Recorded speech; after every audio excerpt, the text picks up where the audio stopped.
Welcome, Amakhosi Network. Welcome to the channel. Kaizer Chiefs loses 1-0 to this Angolan team called Kabuscop or something like that. Hey, you know what? Every time we feel like we're going forward, it feels like we're taking 10 steps back. I don't know what's happening. This is now the co-coaches, Khalil and Kaizer, they had a chance to show us what they are about, and they lost.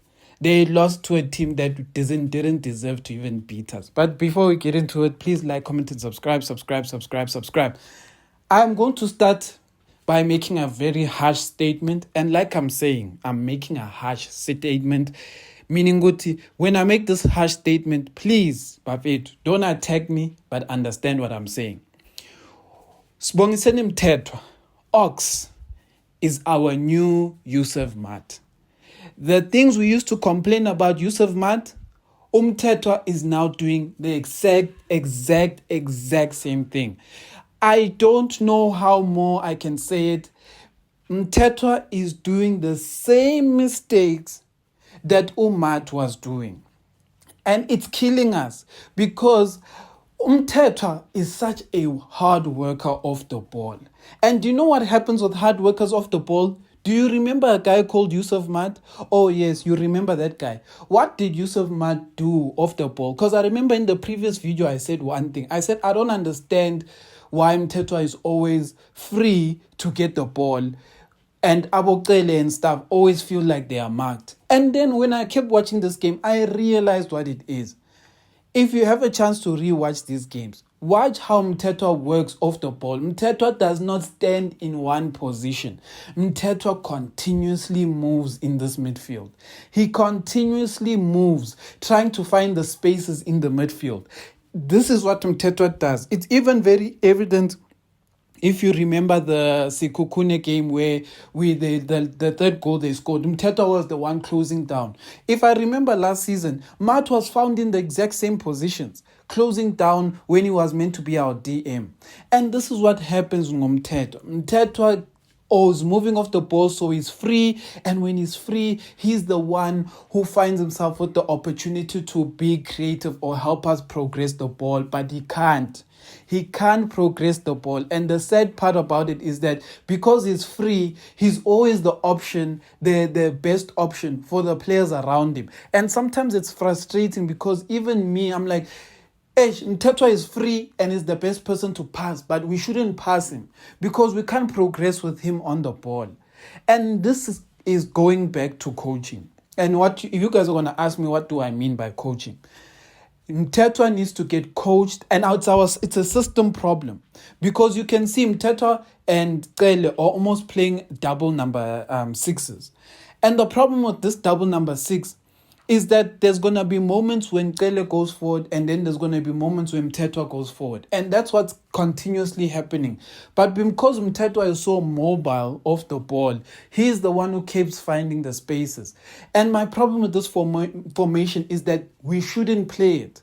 We should not play a double pivot at the back when we are playing with Mthethwa. It's not going to work because when we play Mthethwa must almost be the next, must almost basically be a defender. You must sacrifice his offensive ability to say, Mthethwa, your job is not to go forward, and say your job is to close down people. Meaning, forget about involving yourself in the build-up play. What's going to happen is that we're going to put 2 8s in front of you. Those 2 8s can be the form of Kele and Umdu Shabalala. It must work like this. This thing of playing a 10 when you have Mthethwa is not working for us. And I think that's my biggest takeaway from this game. It's that I understand the importance of Mthethwa, but it's not working in a double pivot because in the double pivot, he's expected to have responsibilities in attack. And because he's expected to do that, he's losing the ball too much. And he's losing the ball in situations that are benefiting us. And he's breaking our plays. Like Mthethwa, I don't know how to explain this to you, but Mthethwa is breaking so many good moments of Kaizer Chiefs play. We build up, we progress the ball into the midfield. Mthethwa gets the ball in the best position. All he has to do is find the attacker. He can't. Unfortunately, he can't. But he's doing all the right things, but the passing part is not his strong point. He can't do it. He lost too many. There's so many attacks that were broken down with no this Kabuscop player pressuring Mthethwa. Mthethwa was losing the ball alone.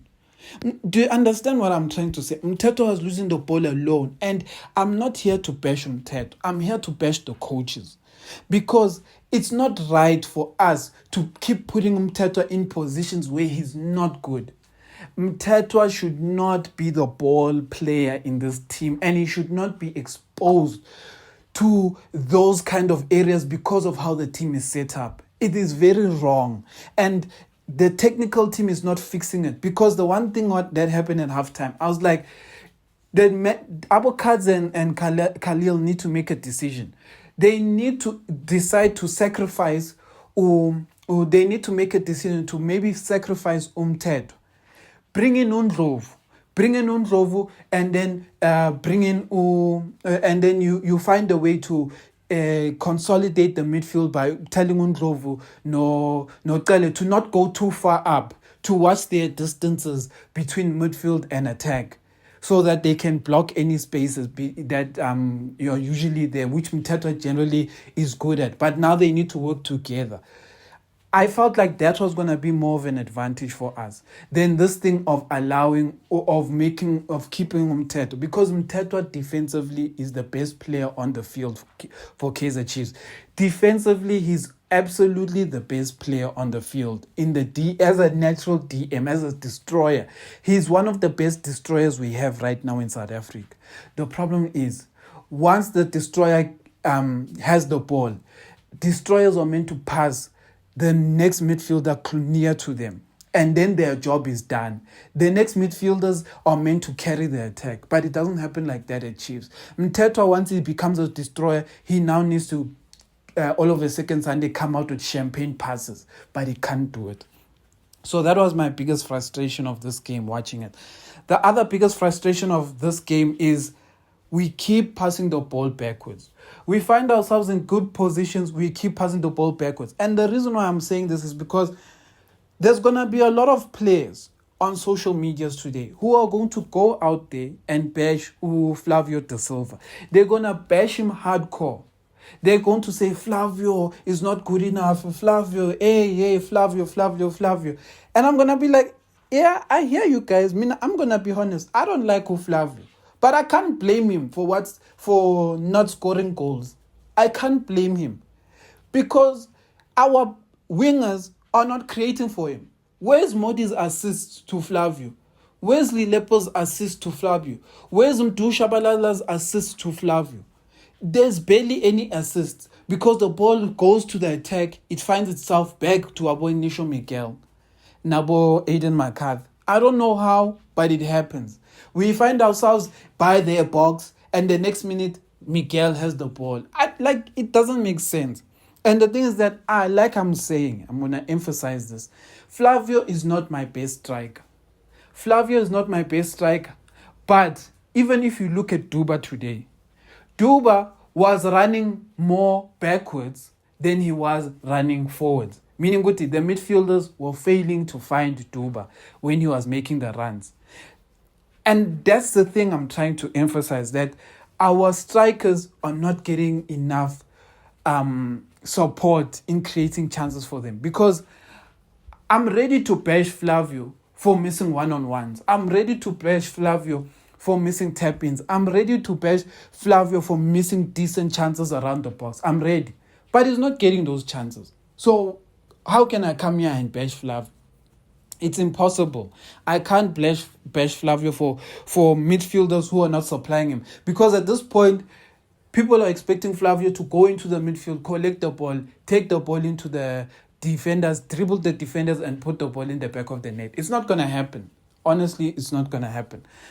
Another thing that I'm going to highlight in this game that irritates the heck out of me. Chiefs has been releasing videos showing themselves creating a lot of chances for our practicing set pieces, right? They show us a lot of videos of them practicing set pieces. When we get into the game, they do basic things. They just kick the ball direct with no plan. And then you realize, good, oh, these guys don't technically practice basics. They get onto the training field, they put the ball by the corner or whatever, free kick, then they kick, and all they do when they kick is that because they're not playing serious, they're scoring goals against each other at practice because the defenders are probably not defending. No one is defending. So in that moment, it's like, hey, it's in skip and nangu kuinika header goal. Hey, it's in skip and nangu Aiden, yeah, goal.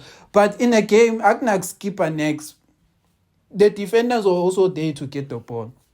And that's what I'm picking up. That because, for example, Cirino had a set piece. And I was like, this team is so predictable. Couples Scorp or whatever this team is called is so predictable. I was like, look, guys, let Cirino cross the ball. Abu Miguel, our big players, let them receive the ball far left. When the ball is going high far left, they mustn't head it on target. They must head it across goal. And then let's keep our one or two strikers ready to receive the ball. That is a set piece chance that you can create for yourself. To say, we crossing it to Abu Miguel, so Abu Miguel can header it across goal and we have a tap in. But no, they don't do things like that, which is why today we had so many chances to header the ball, but we didn't have power on the ball. We either were too far from the pole or whatever. But yeah, Kaizer Chiefs it's not looking great, and and this team is weak. I'm gonna be honest with you. There's nothing great about this team. This team just has like one or two Lilepos on the side, and they do the exact same thing as Lilepo. They run, they dribble themselves. This team has Lilepos. But they're not dangerous. Like, they're not dangerous in attack. I mean, these guys are taller than Marco, but they struggle to out-header Marco, to out-muscle Marco. Like, Marco is so small, but these guys struggle with him. The goal that we conceded, it's a South African problem, I would say. Look at how Pirates lost. Look at in the CAF Champions League. Look at how Sundowns lost in the CAF Champions League. And you'll know the answer to that question. It's a South African problem. Our players don't know how to read crosses from taller African players. It's just, I don't know what's wrong with our players. But at the same time, our players can't read flows of game. When I say flows of game, Aiden McCarthy is up against a tall defender. And who is assisting him? Marco. And it's a problem number one, because Marco should not be competing for these balls against these tall players with Aiden McCarthy only. Like, there has to be a Miguel, there has to be a Quinica there. These guys have to be there at the far post, especially for these tall players, but they're not there. And it keeps happening and again and again and again and again and again. And I'm not sure how we're going to address it, but it keeps happening. And the thing is that when you think about it, think about the Sekhukhune game. Who were the two people at fault for the first goal against Sekhukhune? It was Aiden McCarthy and Marco. Is it time for us to assess these two's partnership, especially when challenging high balls? Because they've both failed on 2 occasions, 2 games back to back. These 2 players have failed to get rid of the ball on 2 occasions. And I don't know if I'm like being too harsh on them. I don't know. But Sekhukhune, Aiden McCarthy fails to header, a player is through on goal. This game, Aiden McCarthy fails to header, it's a goal. 2 goals, 2 players. Marco, first game, is running to header a ball that is too short to header. He loses his position, goal. This game, Marco is too short to header against that goal, that striker, that tall striker, goal. Same problem, different games. That's all I'm highlighting there. But yeah, other than that, I'm going to say, I think when people were happy that Chiefs is now won the Nedbank Cup, I asked the question to be like, People must not get excited before Chiefs qualifies in the group stage, because you still have to play preliminary rounds. You still have to play those rounds to basically get into the group stage. And if you haven't got to the group stage, it's as if you didn't even enter CAF Confederation. So if we lose in our home leg against this team, or this team even scores a goal, get away goal, then are we really happy that we qualified for Africa if we don't even get to the group stage? Like, is it a win? I think it's a lose. Yeah, the Nabi journey is coming close to an end. I was excited. I wanted to see if Kaizer and Khalil are gonna bring something different. I guess it's too hard for them to bring something different in one game.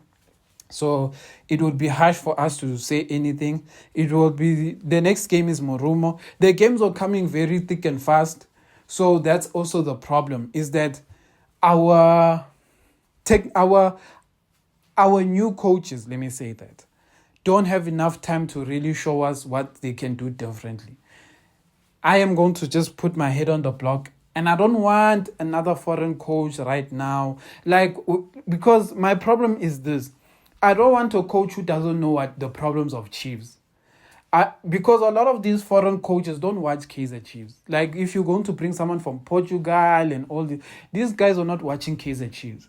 But I know Pito is. Because Pito, whenever he's in an interview, he's watching Chiefs games. He knows what Chiefs problems is. He knows what the squad is. And that's why I still advocate for Pito. Because Pito can come here and he can know the challenges. He doesn't need you to tell him. He knows what the challenge is. And he can already work with the guys who are there. If you're going to keep Khalil and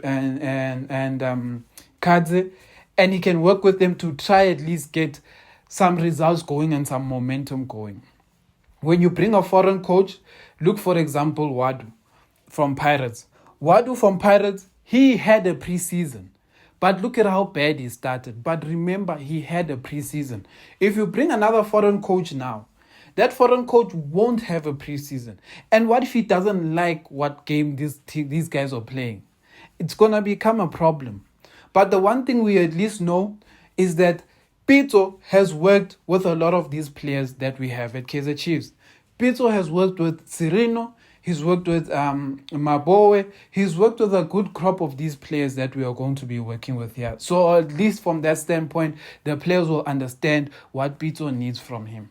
That is the one benefit out of all of this. But yeah, it is what it is. I can't really say too much apart from that. But it's not looking good. And our attack is just looking terrible. I won't lie. Like, yes, I have to be honest. Lilepo, it costed us, because if Lilepo scored that goal in the first half, the game would probably be a different affair, because that team would probably have to attack us more. They would leave gaps behind. Maybe the complexion of the game changes. But maybe this is another point we need to start talking about. Should Lilepo be the best tacker on our field? And I think the answer to that is no. If Lilepo is the best attacking solution on the field in that moment, you have a very, very big problem.